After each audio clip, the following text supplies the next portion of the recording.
On behalf of the owners, welcome and thank you for coming to help celebrate the grand opening of the Minnesota Building. We are taking this time today to recognize all the partners that made this project possible. I would like to personally thank all the people involved with this project and congratulate you on a job well done. Although this is our first project in St. Paul, we hope to do more, and we're very excited about St. Paul's future. Some of you have asked me questions about the building, so I will take a moment just to give you a brief history about the building and a little bit about the renovation.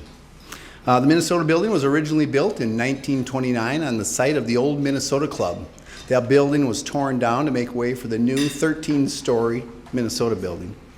It was originally built as an upscale office building, and it primarily housed prominent law firms and other leading companies of that period. The Minnesota Building was the first Art Deco building built in the city of St. Paul. The Art Deco style is characterized by symmetry and geometric designs. If you've taken the tour, you've probably noticed in the entryway, especially on the terrazzo floor and near the ceiling on the walls, many typical Art Deco characteristics. The Art Deco period was a relatively short period of time. It was roughly from 1925 to 1940. For an architectural style, that is a relatively short period of time, and that was primarily because of the Great Depression and the onset of World War II. Once the war had started, almost all office building construction had stopped in the country because everything was shifted to the war effort. Other notable buildings that you may know of that are similar style is the Fauché Tower in Minneapolis, which coincidentally was built the same year, 1929, as the Minnesota Building. Other buildings that you may be familiar with that are similar style is the Chrysler Building and the Empire State Building in New York City. So we're in good company. We purchased the building, the vacant Minnesota Building, in 2006 and went through a very arduous and expensive process of having it listed on the National Historic Register. We did this because we were committed to maintaining the legacy of the Minnesota Building and its historical significance. Sand Companies was hired as the general contractor and architect soon after we purchased it, and that was based on their excellent reputation. And as you go do the tour, you look around, you can see why we went with them, and we're very happy we did go with them. Today the building is completely renovated. There's 137 workforce apartments. 10 of those are for people who are formerly homeless. We're very proud of that part of the building. Also, the first floor has about 7,000 square feet of retail space, which we recently hired a commercial broker to help us get rented, and we plan to have that rented this year yet. Lastly, we have 2,200 square feet of office space on the second floor, which is also the Skyway level. And we're very happy and proud that Sand Companies chose the Minnesota Building to place their first Twin Cities office, and we're very excited that they did that. I think it shows a lot about the building and the project. The Minnesota Building, a slice of St. Paul's rich history, is preserved and functioning, again, due to your hard work and collaboration, and I appreciate that. Thank you for coming today, and enjoy your time at the historic Minnesota Building. As John mentioned, the project has spanned nearly 5 years in the development stages, and it's really went through some of the most difficult financing times that we've seen. All of our key partners were focused on getting today's finish line, and we would really like to recognize them. First, the City of St. Paul. They awarded the project housing tax credits back in the fall of 2007. As the market was ever changing, the project went through numerous carryovers, structure changes, and additional funding requests. And even though the project's progress was slow and completion sometimes questioned, PED staff and the city stuck with the Minnesota Building, and they supported us all the way through. Staff members that really made a difference for us were Diane Nordquist, Joe Collins, Al Carlson, Cecile Bedore. They all worked very hard to keep the project fully engaged at the city, and Councilmember Thune kept the project a priority for the HRA board and the City Council. The Minnesota Housing Finance Agency also awarded the project funding back in 2007. The award of the funding included 4 different funding sources from MHFA. They locked interest rates for extended periods of time. They allowed major financing structure changes, and they really allowed the project to move in different directions as things evolved. They also worked outside the box by developing new subordination structures that accommodated all the different lending partners in the project. The closing process was really monumental, and it spanned actually over 2 full days of document signing. hand is still fairly sore. Wendy Bednar was really instrumental in getting the project started, or getting the project selected at MHFA and processed. Paula Beck and Terry Parker led a very complex closing, and during construction, Bruce Watson made significant contributions on the construction side. And we also definitely want to recognize Bob Odman for supporting our project while he was at MHFA. Another partner, WNC and Associates, who's here today, has been a long-term partner with sand companies and projects we participated in. During the period of the Minnesota building development, nearly 60% of all national tax credit investors had left the market. It was extremely difficult to get a simple 9% tax credit project completed, let alone one in the Minnesota building which incorporates 4% credits, 9% credits, exchange, and historic credits all in one building. Derek Metz and Michael Gaber were able to convince their investor team why they should do this deal, mainly based on a long-term relationship. While many banks were pulling back on financing, especially in the bond market, as we all know, U.S. banks stuck with our project by providing bond financing through private placement. It took very significant coordination and cooperation between all the lenders involved in the project and U.S. Bank, having them work outside the box once again and outside their normal lending practices to make the deal work. Rochelle Dotzenrod and Kyle Hansen led the effort at U.S. Bank. In early 2007, we were fortunate enough to meet up with the Wilder Foundation. With the planned incorporation of homeless units in the building and Wilder's experience and success as a service provider, a great private nonprofit partnership was developed with them. As a partner, Wilder is able to contribute capital and services through a grant they received from HUD. Once again, we were fortunate enough to have partners from Wilder and HUD that extended their commitments numerous times until the project finally closed last June. Getting the first piece of funding, as all of you know, is always one of the most difficult aspects, but the Met Council saw the potential for the project right away and provided funding for the environmental remediation. This grant back in 2007 allowed us to remove all hazardous materials from the building, which answered a lot of questions that arise from a building of this age. This first funding source was really a key to get the project started. And finally, as you can imagine, a project like this incurred some legal fees. And John Peterson, our attorney from Winthrop and Weinstein, was from the project from start to finish. John was able to assist us through the complicated financing structure, including bonds, 4% credits, 9% credits, historic tax credits, TCAP, exchange, and tax increment financing, along with negotiating multiple partnership agreements for all the entities and making sure they all tied together. Certainly, the ultimate success of the project is providing housing downtown for residents that have a wide range of income levels. With the help of all the key partners, along with many others that I didn't mention, I think we can say job accomplished. And I'd like to hope everybody can give an applause for all the key partners.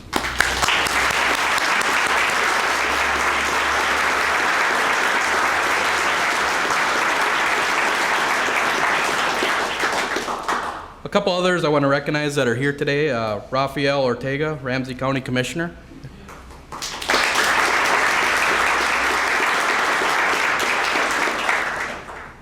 Katie Topinka from Senator Al Franken's office. Katie. We also have Rebecca Otto, who is on the Minnesota Housing Finance Board, along with our state auditor. There's Rebecca.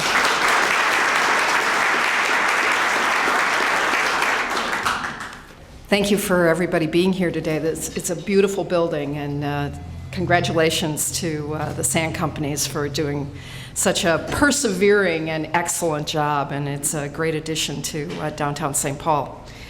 As you heard, there are many people from many organizations involved in making this project a reality, and my part is to tell the story of Minnesota Housing Finance, and our piece of the puzzle was about a $6.5 million layer cake of 4 sources of funding that addressed issues all the way from transit-oriented design, i.e. people can walk to work, and including our fund for ending long-term homelessness.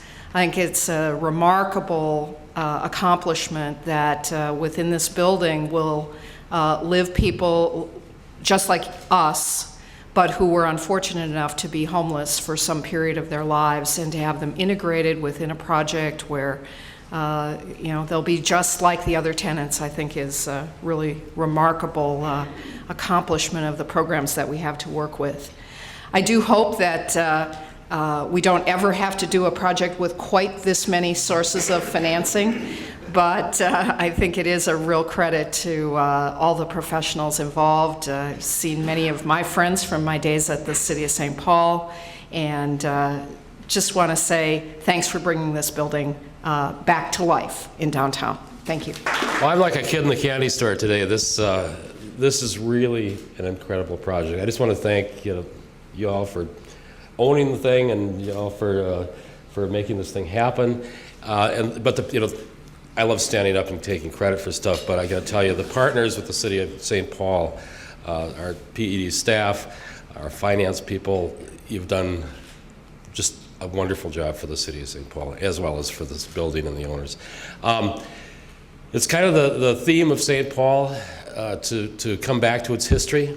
It's why St. Paul is still alive, still growing, and why downtown is fast becoming a strong residential community. Following the residential nature of downtown will come retail, and will come more offices. So this is the tip of the iceberg, and it's the new standard in the City of St. Paul. So thank you, all of you.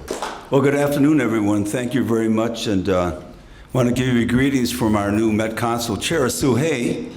Many of you know Sue, and she's busy with her other full-time gig, but we'll be seeing a lot of Sue, I imagine, on the corridor and elsewhere. On behalf of our community development staff, we want to thank you for being able to participate in this program. As you know, the Met Council, we feel, has one of the best community planning staffs in this area and probably in the country for what we do. And we have played a vital role, and we hope a helpful role into developing so many projects here in the city. And we were able to participate with our TBRA funds, which is the Tax-Based Revitalization Cleanup Grant. We were able to contribute $379,000 to this project. And this project has a lot to do with the Livable Community Act, where St. Paul is an active participant in the program and has negotiated goals for development of affordable and life cycle housing within the community. And this project will assist the city in achieving those goals. Also, in a connection to our Met Council development framework, this project, and again, thanks to all the partners. I know it's been it's a tough road doing these kinds of deals, but this is what St. Paul's about, taking on the impossible and making it happen. This also encouraged expanded choices in housing locations and types, improved access to jobs and opportunities. And what a key location for the Central Corridor. That's rolling down the road here, ladies and gentlemen, and it's going to happen right before we know it. It's going to be very exciting times. Just a couple of notes as I leave my 8 years of serving on the Met Council. It's my last official role here before the new memberships come in. And just a couple of numbers here. Since 2003, we've been able to contribute over $24 million to St. Paul in awards, and whether it was land acquisition, tax-based revitalization, livable community opportunities, and local housing incentives, $24 million. But since 1996 to 2010, for many of those same accounts, it comes to over $212 million. And on behalf of the Met Council, we want to say, and Mayor Coleman was a large part of that, and his wonderful city council members, we want to say job well done, money well spent, and the future looks great for St. Paul. So thank you, enjoy the rest of the day, and we look forward to this building being filled up by this time next year. Thank you. I too want to just echo the thanks to our PED staff, and they were mentioned earlier, but they work so hard.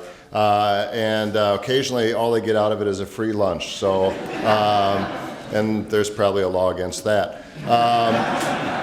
But I won't tell anybody if you don't tell anybody. We have a sense of how difficult this project was. You know, you talked about the different financing source and all the partners that had to come to the table. But we just kind of touched upon how important this project is. We know it was difficult.